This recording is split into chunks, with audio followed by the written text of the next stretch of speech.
코하! 안녕하세요. 10월 6일 아나운서와 함께 보는 투더골드문 요약방송 시작하겠습니다. 저는 아나운서 황희서입니다. 여전히 오늘도 또 이정원 아나운서님이 부재를 하셔서 제가 대신 방송을 다녀왔는데요.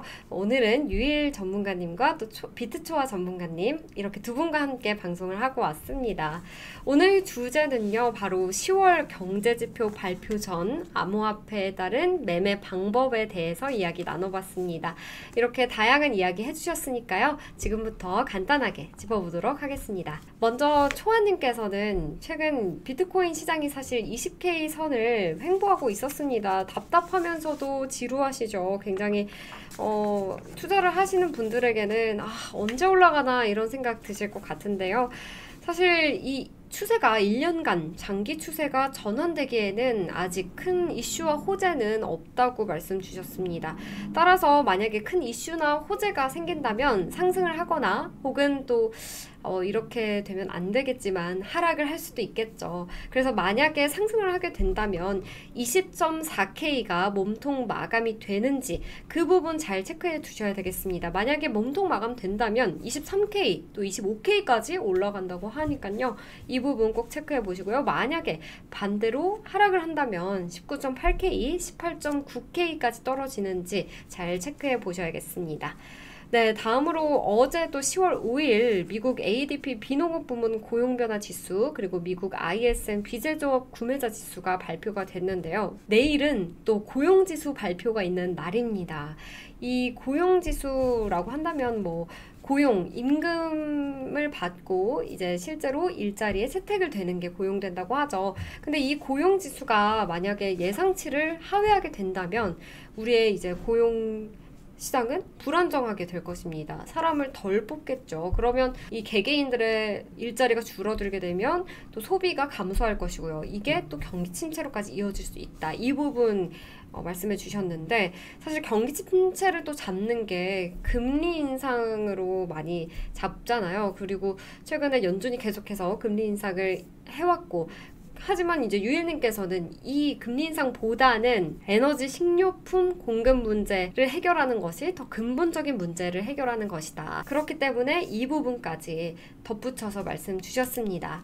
네, 다음으로 또 시장이 계속해서 지수들이 발표가 되고 이번 주 첫째 주만 해도 3가지 이상이 발표가 됐는데 사실 초아님께서는 전전날 이제 제조업 지수와 구인 건수 지표가 나왔습니다. 이 결과가 사실 생각보다 좋지 않았어요. 좋지 않았지만 오히려 이 부분이 시장에 긍정적인 영향을 줄 수 있다. 이렇게 말씀 주셨는데요.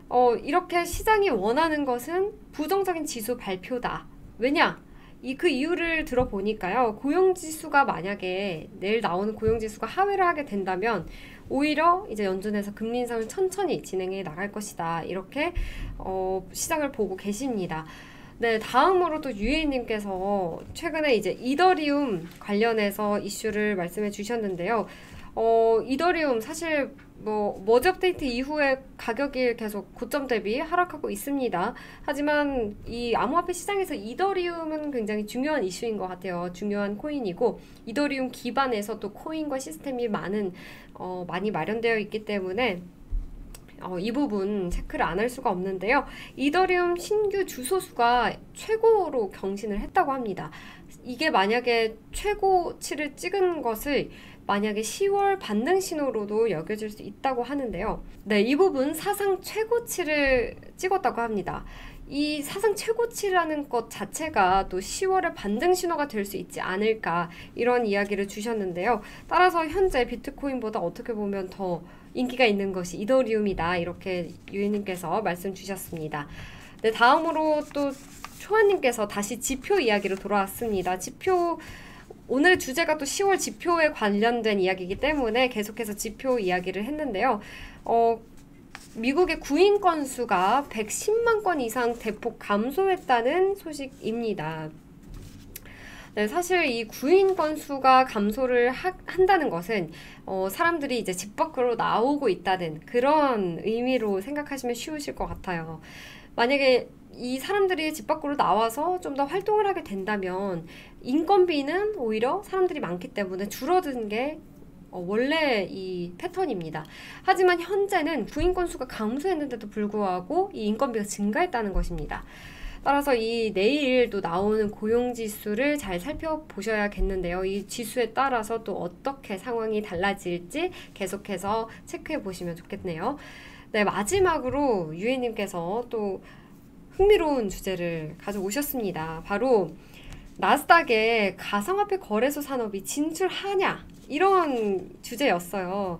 굉장히 저도 처음 듣는 이슈였는데 사실 나스닥 같은 경우에는 비트코인과 커플링 현상을 주로 보여왔었습니다. 최근에는 디커플링 현상도 보이긴 했었지만 어쨌든 이러한 좀 연관성이 있는 그런 이슈들을 가지고 있는데요. 사실 이 나스닥의 탈 코헨이라는 수석 부사장이 가상화폐 거래소 관련해서 규제와 제도적 채택이 명확해질 때까지 기다린 후에 이제 자체 시장 출시를 하겠다 이렇게 계획을 밝혔습니다.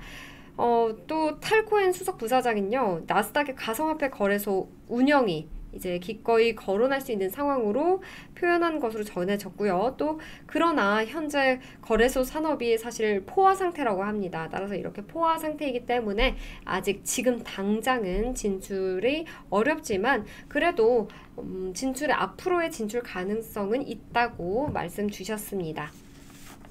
네, 이렇게 오늘 10월 경제지표 관련해서 또 암호화폐 어떻게 매매를 해야 하는지 이슈들 살펴봤는데요. 경제지표 내일 고용지수 발표가 있습니다. 이에 따라서 어떻게 지수가 나오는지 저희 투더 골드문과 계속 함께 봐주시면 좋을 것 같고요.